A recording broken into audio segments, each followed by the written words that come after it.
That's right, baby, I'm back after a long month in January, just recuperating and planning out my year ahead. And hey, you know what? What better way to start off this brand new year than resurrecting one of my many dead video series? That's right, I am bringing back If I Owned. Oh yeah, just in case some of you guys have no idea what this video series is, let me explain. So basically, in these videos, I pretend that I am in charge of all of Cedar Fair for 5 straight years, so that means I can decide what goes into each park and what goes out, and how much money each park is going to get.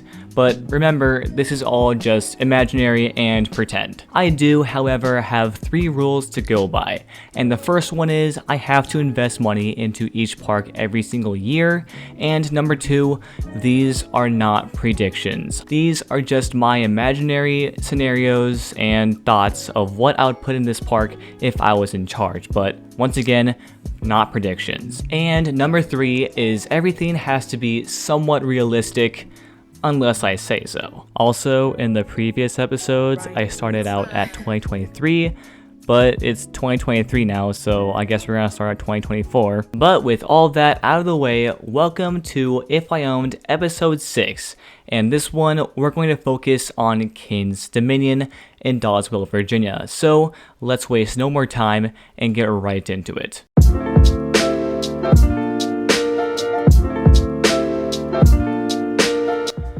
Alright, 2024, and I'm assuming that you guys watching this video are roller coaster enthusiasts, or somewhat, and you guys probably know that there's kind of a heated coaster war right now between King's Dominion and Busch Gardens Williamsburg, so I'm going to crank this coaster war to 11 and go supernova, so in 2024, I am finally going to get the roller coaster that King's Dominion needs to replace Volcano.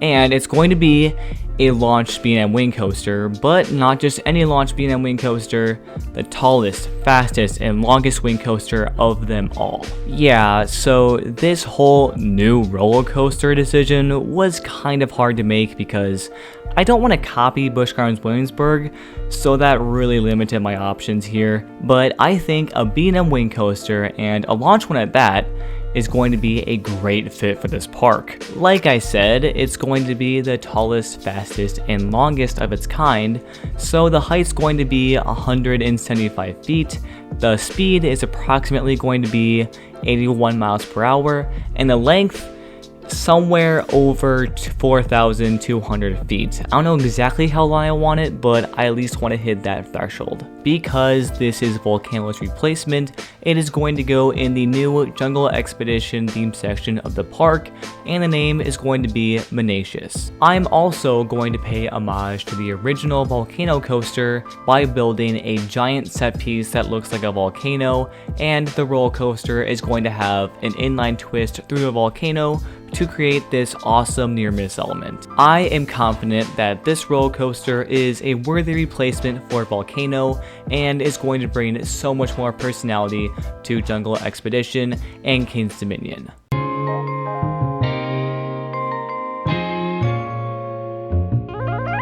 Since this park got a brand new roller coaster in 2024, 2025 is going to be a bit more quiet. So all I'm going to do is do some simple park improvements like repainting rides and remodeling bathrooms and all that stuff.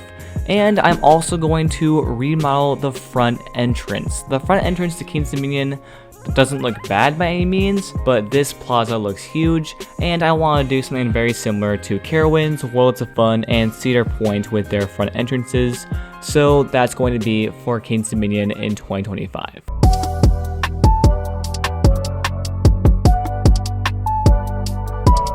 In 2026, King's Dominion is going to receive a new flat ride, and this flat ride is going to be specifically in ABC Rides Turbulon. Just like how the B&M Wing Coaster was kind of a spiritual successor to Volcano, this ABC Rides Turbulon is basically going to be the spiritual successor to The Crypt, which was a Huss topspin that closed in 2019. I think this flat ride will fit perfectly at King's Dominion, and just like with Menacio's, the B&M Wing Coaster, this ride is also going to go in the new Jungle Expedition themed section of the park, and it's going to be called Freaky Tiki. With the addition of this new ride, I really think that Jungle Expedition is going to be one of the best themed sections of the entire park without a doubt. And hey, if this flat ride does well at King's Dominion, I might consider putting this ride at other Cedar Fair parks too, because these things are a lot of fun.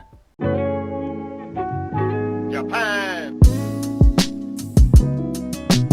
In 2027, I'm going to focus on the families for a little bit, and that includes retheming Planet Snoopy into Camp Snoopy.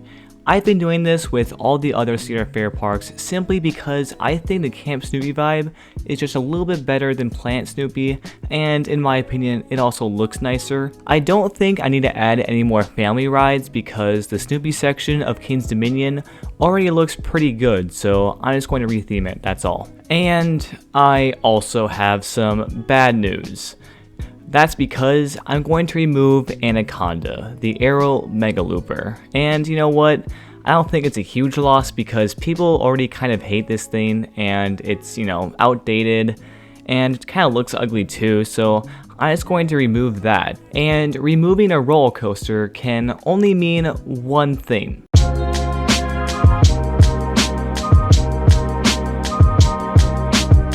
Yeah, I'm bored.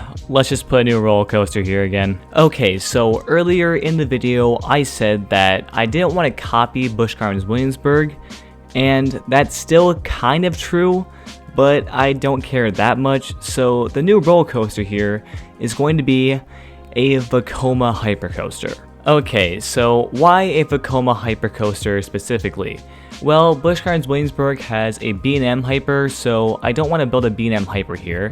And I don't really want to build an Intamin Hyper because we already have Intimidator 305, and also we've never seen a Vekoma Hypercoaster before, and I think these things have great potential. This Hypercoaster is going to focus more on strong floater airtime. It's going to be more powerful than a B&M Hyper, but not as intense as an Intamin Hyper. And hey, why not throw in a few funky elements and maybe even an inversion or two towards the end of the ride, just to spice it up a little bit. This coaster is going to replace Anaconda, and this ride is going to be approximately 220 feet tall and reach a top speed of about 78 to 80 miles per hour. And I have no idea how long this roller coaster is going to be. I'll have Vekoma figure that one out, I guess. The roller coaster's name is going to be Nova, and it's going to have a dark blue track with white supports for the color scheme. I think this hypercoaster is going to be a success because it's less intense than Intimidator 305, and unlike that ride which focuses on low to the ground quick turns, this roller coaster is going to focus on airtime while also having some more punch than a B&M hypercoaster would. So I think this will attract a bunch of the GP. It'll basically be a GP magnet. But yeah, there you go, the second roller coaster for King's Dominion in this video alone. And with that, my reign of terror is over at King's Dominion. What do you guys think of my decisions? Did I do a good job or did I do just an okay job?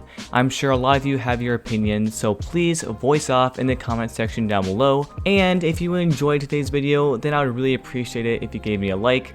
I'd also appreciate it if you consider subscribing. Seriously, it goes a long way and it would really help me out a lot. But with that guys, take it easy and I'll see you next time on North Star Coasters.